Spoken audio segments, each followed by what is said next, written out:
అసలు ఎందుకు అప్పులు తెస్తున్నారు? అసలు మీకు ఎవరు హక్కు ఇచ్చారు అప్పులు చేయడానికి? ఆంధ్ర రాష్ట్ర రాజధాని కట్టాల్సిన బాధ్యత కేంద్రానిదైతే మరి అప్పుల గోల ఎందుకు పెడుతున్నారు జనాల నెత్తి మీద?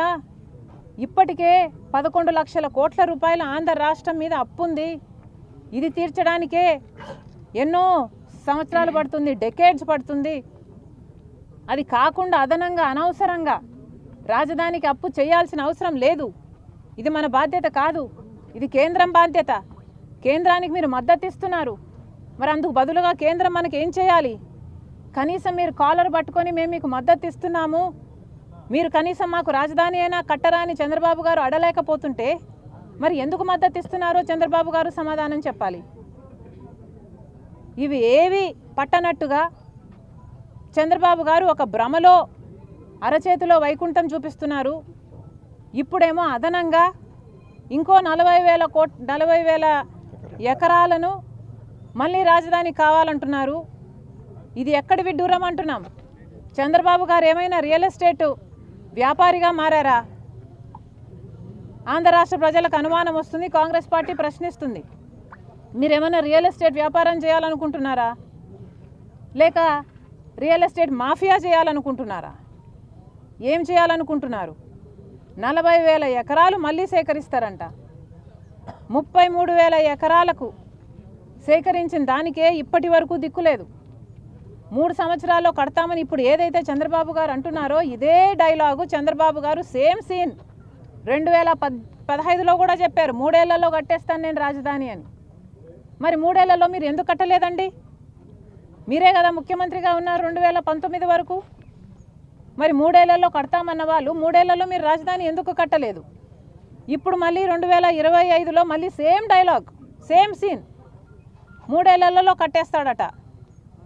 మీరు ఏం కడతారో మాకు తెలియదు, కానీ అదనంగా ఇంకో 35,000 లేదా 40,000 లేదా 20,000 ఏదో వివిధ ఛానళ్లలో వివిధ రూపాలలో అనేక నంబర్లు వినిపిస్తున్నాయి.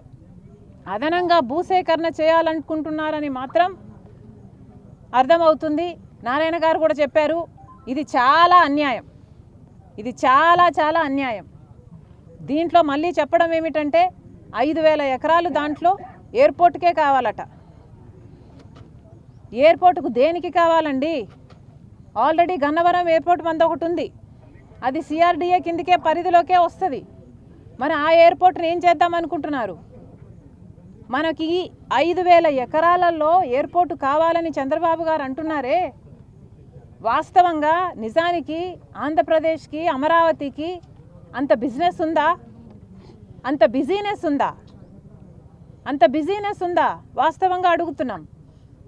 ఒక్క ఇంటర్నేషనల్ ప్లేన్ అయినా ఇప్పుడున్న గన్నవరం ఎయిర్పోర్ట్కి వస్తుందా? కనీసం ఒక మామూలు ప్లేన్ అయినా వస్తుందా?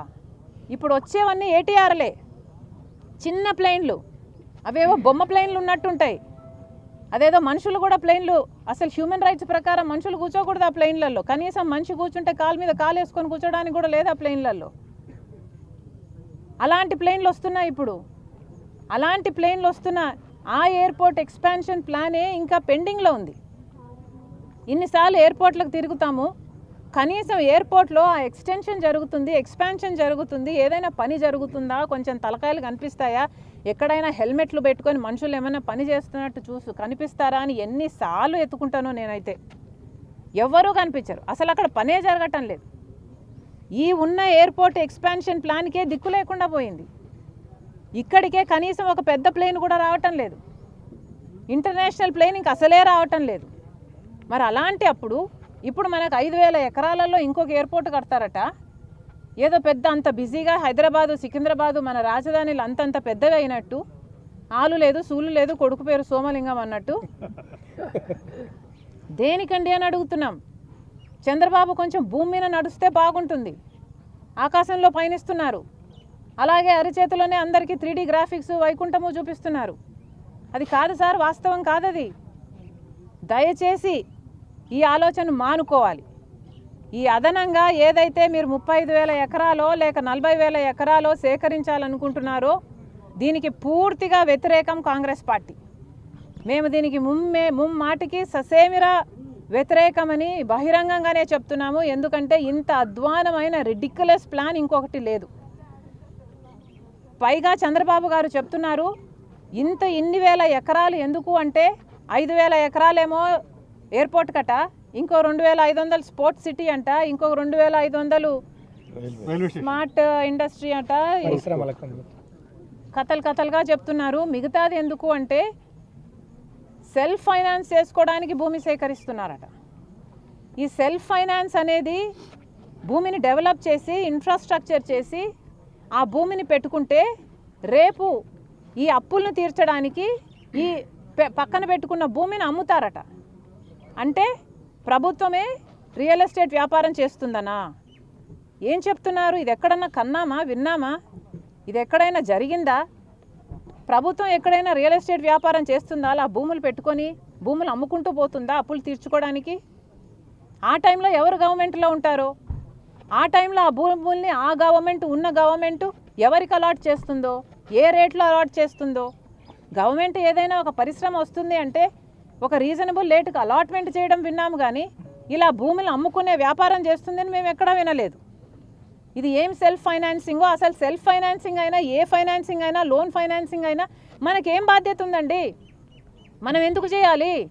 ఇది కేంద్రం బాధ్యత కదా. పైసా 1,00,000 కోట్ల రూపాయలు మనకు ఖర్చు అయితే మొత్తం 1,00,000 కోట్ల రూపాయలు కేంద్రమే భరించాలి కదా, బీజేపీ పార్టీ భరించాలి కదా. బీజేపీ పార్టీ న్యాయబద్ధంగా వాళ్ళు కూడా సంతకం చేశారు కదా, వాళ్ళు కూడా మాట ఇచ్చారు కదా. ఇప్పుడు అధికారంలో వాళ్ళు ఉన్నారు అంటే కేంద్రం దీన్ని భరించాలి. మోడీ గారు మాట ఇచ్చారు కదా. మరి అలాంటప్పుడు మనకి ఏం అవసరం ఉంది? లోన్లు తెచ్చుకోవాలన్నా సెల్ఫ్ ఫైనాన్సింగ్ తెచ్చుకోవాల్సిన అవసరం మనకి ఏముంది? చంద్రబాబు గారు సమాధానం చెప్పాలి. మళ్ళీ చెప్తున్నాం, ఈ 40,000 ఎకరాలు లేదా ఈ 35,000 ఎకరాలు ఏదైతే చంద్రబాబు గారు అడిషనల్గా రాజధాని కోసం మళ్ళీ భూసేకరణ అంటున్నారో ఇది చాలా విడ్డూరమైన ఐడియా. ఎందుకంటే ఇచ్చిన భూములు ఇచ్చిన 33,000 మంది రైతులకే ఇప్పటికే న్యాయం జరగలేదు. ఇప్పటికే వాళ్ళు కూడా సంతోషంగా లేరు. అలాంటప్పుడు మళ్ళీ 40,000 ఎకరాలలో మళ్ళీ రైతుల దగ్గర నుంచి తీసుకుంటే ఇక వాళ్ళకి ఎప్పుడు న్యాయం జరుగుతుంది? ఇంకొక 20 ఏళ్ళు పోయాక వాళ్ళకి న్యాయం చేస్తారా? అసలు వాళ్ళు అవసరం లేదంటున్నారు కదా. మీరు ఈ 33,000 ఎకరాలు 20 ఎకరాలు అన్నీ 20,000 ఎకరాలు అంతా కలిపి 54,000 ఎకరాలను మీరు డెవలప్ చేస్తే అడ్జసెంట్గా ఉన్న వాళ్ళ భూములు ఆటోమేటిక్గా పెరుగుతాయి, ఆటోమేటిక్గా డెవలప్మెంట్ జరుగుతుంది. దానికి మీరు తీసుకోవడం ఏంది? మళ్ళీ ఈ సెల్ఫ్ ఫైనాన్సింగ్ అని మీరు భూములు అమ్ముకోవడం ఏమిటి? ఈ 5,000 ఎకరాలు ఎయిర్పోర్ట్ కన్నా ప్లాన్ చాలా రిడిక్యులస్గా ఉంది. మళ్ళీ చెప్తున్నాం, కాంగ్రెస్ పార్టీ అడిషనల్గా భూములు సేకరించడానికి 35,000 ఎకరాలు కూటమి ప్రభుత్వం మళ్ళీ సేకరిస్తాం రాజధాని కోసం అని చెప్తున్నారు. ఇది చాలా అన్యాయం. దీన్ని కాంగ్రెస్ పార్టీ పూర్తిగా వ్యతిరేకిస్తుంది. మళ్ళీ చెప్తున్నాము, ఈ అప్పుల గోల మానేయండి. ఈ సెల్ఫ్ ఫైనాన్సింగ్ మనకు అవసరం లేదు, అప్పులు అవసరం లేదు. కాలర్ పట్టుకొని నిలదీయండి. మాకు డబ్బులు ఎందుకు ఇయ్యరు? మాకు రాజధాని ఎందుకు కట్టరు?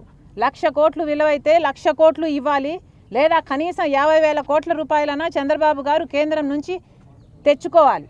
ఇది చంద్రబాబు గారి బాధ్యత. ఎందుకంటే ఆంధ్ర రాష్ట్ర ప్రజలు ఓట్లేసి చంద్రబాబు గారిని గెలిపిస్తే ఆ ఎంపీలను తీసుకెళ్ళి చంద్రబాబు గారు బీజేపీకి సపోర్ట్ ఇస్తే ఈరోజు బీజేపీ పార్టీ అధికారంలో ఉంది. కాబట్టి మళ్ళీ హెచ్చరిస్తున్నాం, ఈ ఆలోచనలు మానుకోండి. ఈ రియల్ ఎస్టేట్ మాఫియాలను, ఈ రియల్ ఎస్టేట్ వ్యాపారాలను చంద్రబాబు గారు కట్టడి చేయాలి. ఈ అదనంగా సేకరించే ఈ ప్లాన్ని వెంటనే షెల్ఫ్ చేయాలి. ఇది జరగడానికి వీల్లేదు. దీన్ని పూర్తిగా కాంగ్రెస్ పార్టీ వ్యతిరేకిస్తుంది. థ్యాంక్ యూ అమ్మా. Thank you. Last 5 years Jagan రాజధాని క్లెయిమ్ అభివృద్ధి చేయలేదు, దీన్ని ఏమంటారు? చేయలేదు. మరి జగన్మోహన్ రెడ్డి గారు 3 రాజధానులు అని చెప్పాడు, 3 ముక్కలు ఆట ఆడారు. ఒక రాజధాని అయినా డెవలప్ అయ్యిందంటే ఒకటి కాలేదు. మరి అది మన దురదృష్టం. మరి అలాంటప్పుడు ఇప్పుడు కనీసం ఇప్పుడైనా కూడా ఉన్న ల్యాండ్ని, ఉన్న ప్లాన్ని ఎగ్జిక్యూట్ చేసుకోవాలి కదా. ఇప్పుడు ఆ బిల్డింగ్లో ఒక ప్లాన్ పెట్టారు, నమూనాలు పెట్టారు, దానికి కనీసం కరెంటు కూడా లేదు. అంటే మీ విజన్కే వెలుగు లేదు. ఇంకా దీన్ని ఏం అమలు చేస్తారండి మీరు? ఫస్ట్ ఫేజ్ 1 ఇప్పుడు ఈ 33,000 ఎకరాలు ఈ రైతులకు న్యాయం చేయండి, రాజధాని కట్టండి. 20,000 ఎకరాలు అదనంగా తీసుకున్నారు, అసైన్డ్ భూములలో ఇచ్చిన వాళ్ళు దళితులు, ఇంకా వాళ్ళకి న్యాయం జరగలేదని ఇంకా వాళ్ళు మొత్తుకుంటూనే ఉన్నారు. ఎంతమందికి న్యాయం చేయాల్సి ఉంది ఈ ఫస్ట్ ఫేజ్లోనే? మరి ఇవేవి చేయకుండా మళ్ళీ అదనంగా మీరు భూమి సేకరించడం అన్నది చాలా చాలా విడ్డూరంగా ఉంది.